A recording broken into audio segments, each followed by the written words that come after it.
आपके दिमाग में ये सवाल तो जरूर घूम रहा होगा, क्या इतनी बड़ी सैन्य कार्रवाई और सीज फायर के बाद भी ईरान अपने परमाणु सपनों को जिंदा रखेगा?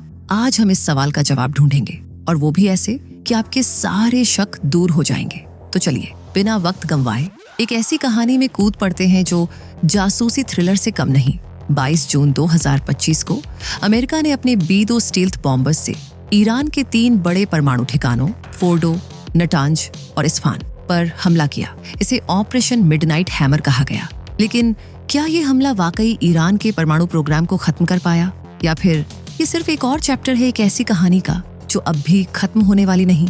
सबसे पहले आइए उस रात को समझते हैं जब दुनिया की नजरें ईरान पर टिकी थीं। अमेरिका ने 7 B-2 स्टील्थ बॉम्बर्स को मिसूरी के white man air force base से उड़ाया। ये विमान इतने खतरनाक हैं कि इन्हें कोई रडार पकड़ नहीं सकता।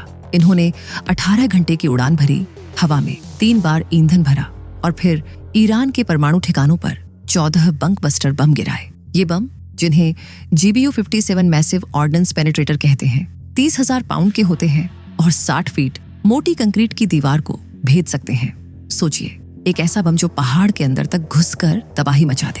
लेकिन क्या हुआ उस रात? अमेरिकी राष्ट्रपति डोनाल्ड ट्रंप ने दावा किया कि इन हमलों ने ईरान के परमाणु प्रोग्राम को पूरी तरह तबाह कर दिया। उनके रक्षा सचिव पीट हेग्सेथ ने कहा, फोर्डो के नीचे जो तबाही हुई वो ऐसी थी कि वहां की सेंट्रीफ्यूज मशीनें अब काम नहीं कर सकती। सेंट्रीफ्यूज यानी वो मशीनें जो यूरेनियम को हथियार बनाने लायक बनाती हैं। लेकिन क्या ये दावे पूरी तरह सच हैं? यहाँ कहानी में ट्विस्ट आता है। कुछ खुफिया रिपोर्ट्स के मुताबिक इन हमलों ने ईरान के परमाणु प्रोग्राम को सिर्फ कुछ महीनों के लिए पीछे धकेला है, न कि पूरी तरह खत्म किया। न्यूयॉर्क टाइम्स की एक रिपोर्ट कहती है कि फोर्डो और नटांज के कुछ हिस्से अब भी बचे हुए हैं। फोर्डो, जो एक पहाड़ के अंदर बनी है, उसे पूरी तरह नष्ट करना नामुमकिन था क्योंकि वहां की कंक्रीट 5000 PSI से भी ज्यादा मजबूत है। और सबसे बड़ी बात, ईरान ने अपने 60% तक समृद्ध यूरेनियम के स्टॉक को हमले से पहले ही कहीं और शिफ्ट कर दिया था। यानी वो सामान जो बम बनाने के लिए जरूरी है वो अब भी उनके पास है। अब सवाल ये है, ईरान अब क्या करेगा? क्या वो चुपचाप हार मान लेगा या फिर और तेजी से परमाणु बम बनाने की कोशिश करेगा?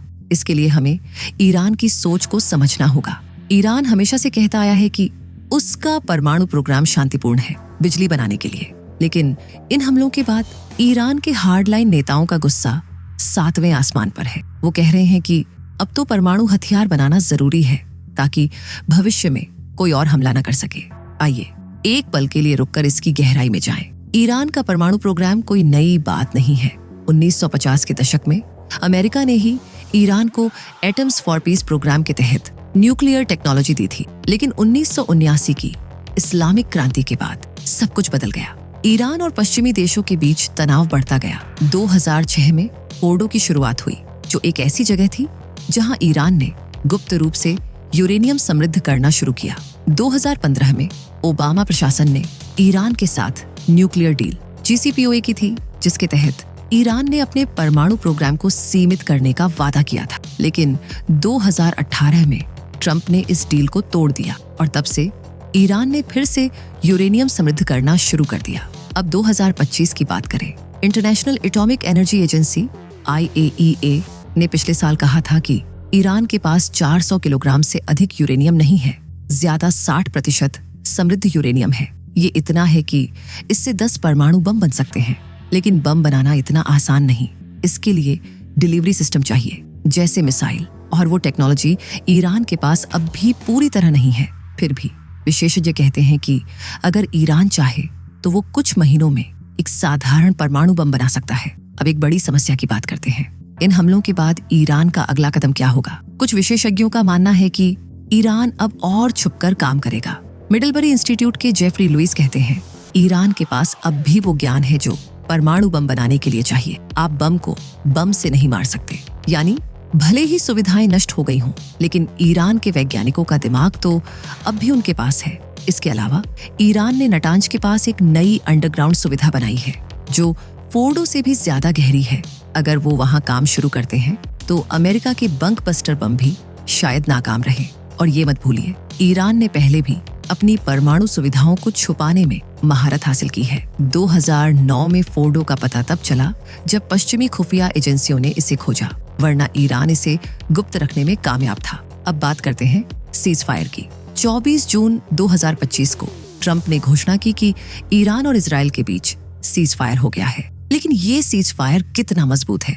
दोनों देश एक दूसरे पर इल्जाम लगा रहे हैं कि दूसरा पक्ष इसे तोड़ रहा है। ईरान ने तो कतर में अमेरिकी बेस पर मिसाइल दागकर जवाबी हमला भी किया और ट्रंप ने धमकी दी है कि अगर ईरान ने फिर से कुछ किया तो अमेरिका और हमले करेगा। शायद रीजन चेंज तक की बात हो, लेकिन क्या ये सीज फायर ईरान को परमाणु हथियार बनाने से रोकेगा?